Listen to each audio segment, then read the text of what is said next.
৭১ সালের ভূমিকার জন্য আপনারা একবার তো ক্ষমা প্রার্থনা করলেন না।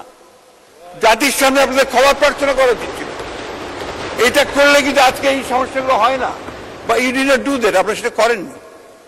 উপরন্তু আপনাদের নেতা তখন প্রফেসর গোলাম আজম সাহেব তিনি বলেছেন ৭১-এ আমরা ভুল করিনি। এই জিনিসগুলো আমার মনে হয় এখনো সময় আছে, আপনারা এখনো ভেবে চিন্তে দেখতে পারেন যে বাংলাদেশ সম্পর্কে আপনাদের ধারণাটা খুব পরিষ্কার করে আমাদেরকে জানানো উচিত, বাংলাদেশকে জানানো উচিত বলে আমি মনে করি।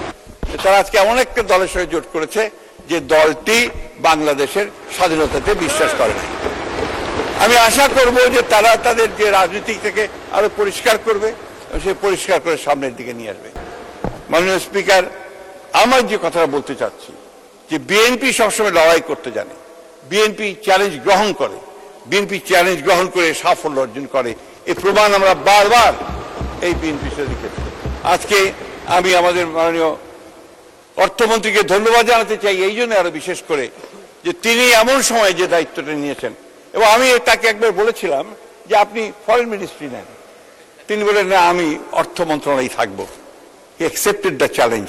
এবং আজকে আমি অত্যন্ত আনন্দের সঙ্গে বলছি আমরা সবাই এই বিশ্বাস করি যে এই চ্যালেঞ্জ তিনি গ্রহণ করেছেন, তিনি উতরে যাবেন এবং বাংলাদেশকে তিনি তার অভিষ্ট লক্ষ্যে পৌঁছে নিয়ে যাবেন। আমি এই বিষয়ে খুব বেশি বলবো না, আমি শুধু একটা বিষয় বলতে চাই, যেটা না বললে আমার নিজের কাছে আমার নিজেকে আমি ক্ষমা করতে পারবো না।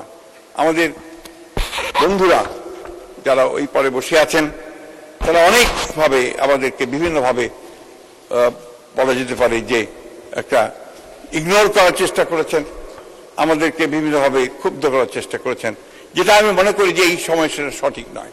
কারণ আপনাদের নিজেদের দিকে আপনাদের ফিরে তাকানো দরকার। এই জন্য তাকানো দরকার যে আমি বারবার যে কথাটা বলি যে ৭১ সালের ভূমিকার জন্য আপনারা একবার তো ক্ষমা প্রার্থনা করলেন না। জাতির সামনে আপনাদের ক্ষমা প্রার্থনা করা উচিত ছিল। এটা করলে কিন্তু আজকে এই সমস্যাগুলো হয় না, বা you did not do that, আপনারা সেটা করেননি। উপরন্তু আপনাদের নেতা তখন প্রফেসর গোলাম আজম সাহেব তিনি বলেছেন ৭১-এ আমরা ভুল করিনি।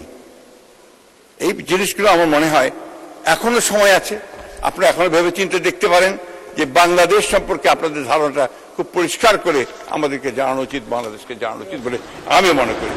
আমি এর বেশি যেতে চাই না, কারণ বারবার আপনারা এই কথাগুলোই বলতে থাকেন এবং ৭১ সম্পর্কে আপনাদের ধারণা খুব পরিষ্কার করে আপনারা বলেন না। এই পরিষ্কার না বলেননি, আমি আজ পর্যন্ত শুনিনি, এটা কেউ শোনেনি। মাননীয় স্পিকার, এই কথাটা আমরা এই জন্য বলছি যে আজকে যদি আপনারা এটা স্বীকার করে নেন তাহলে কিন্তু আপনাদের জন্য রাজনীতি অনেক সহজ হয়ে যাবে। আমি আমাদের অত্যন্ত প্রিয় ছাত্রদের এবং ইয়াং ম্যানদের যে দল এনসিপি, এবং আমি অত্যন্ত আনন্দিত যে তারা তাদের যে পারফরমেন্সটা তারা খুব ভালো করছে। কিন্তু একটা ব্যাপারে আমি ব্যক্তিগতভাবে খুব দুঃখিত যে তারা আজকে এমন একটা দলের সঙ্গে জোট করেছে যে দলটি বাংলাদেশের স্বাধীনতাতে বিশ্বাস করে না। আমি আশা করব যে তারা তাদের যে রাজনীতি থেকে আরো পরিষ্কার করবে, সে পরিষ্কার করে সামনের দিকে নিয়ে আসবে। এই কথাটা এই জন্য বলছি যে আমাদের এই নবীন রাজনীতিবিদদের তাদের অনেক ভবিষ্যৎ আছে, তারা ভবিষ্যতে আরো ভালো করবে। আমরা চাই যে তারা ভালো করুক, কিন্তু এমন কোন স্টিগমা নিয়ে তারা যেন পদে না থাকে যে যারা বাংলাদেশের অস্তিত্বের প্রশ্নটাই যারা অস্বীকার করতে।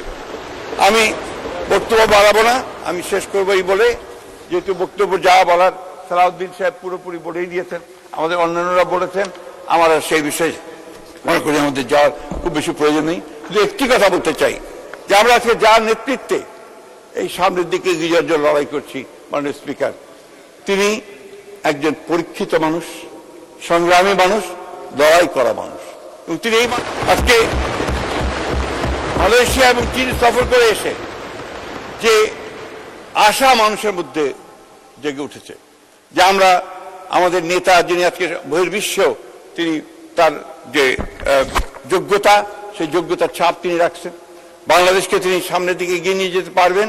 এবং আজকে যে দারিদ্র্যের মধ্যে আমরা আছি, আজকে যে একটা অনিশ্চয়তার মধ্যে আমরা আছি, সেই অনিশ্চয়তা থেকে, সেই দারিদ্র্য থেকে, সেই খাত থেকে আমাদের নেতা আমাদেরকে টেনে উপরে তুলবেন, এই বিশ্বাস আমাদের রাখতে হবে।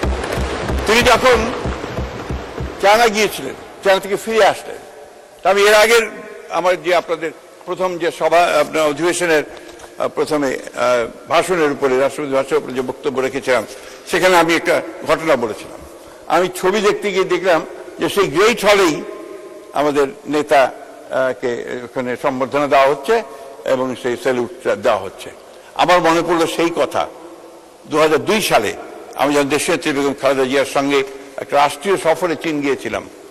আমরা অনেকেই ছিলাম সেখানে, আমাদের আজকের প্রধানমন্ত্রী ছিলেন, আমাদের পাশেই ছিলেন।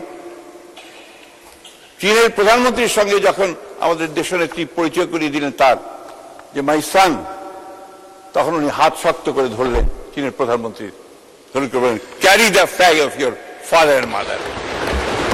মাননীয় স্পিকার, আজকে আমাদের প্রধানমন্ত্রী তারেক রহমান সেই স্বাধীনতার পতাকা, গণতন্ত্রের পতাকা, সার্বভৌমত্বের পতাকা নিয়ে তিনি চীন গিয়েছিলেন।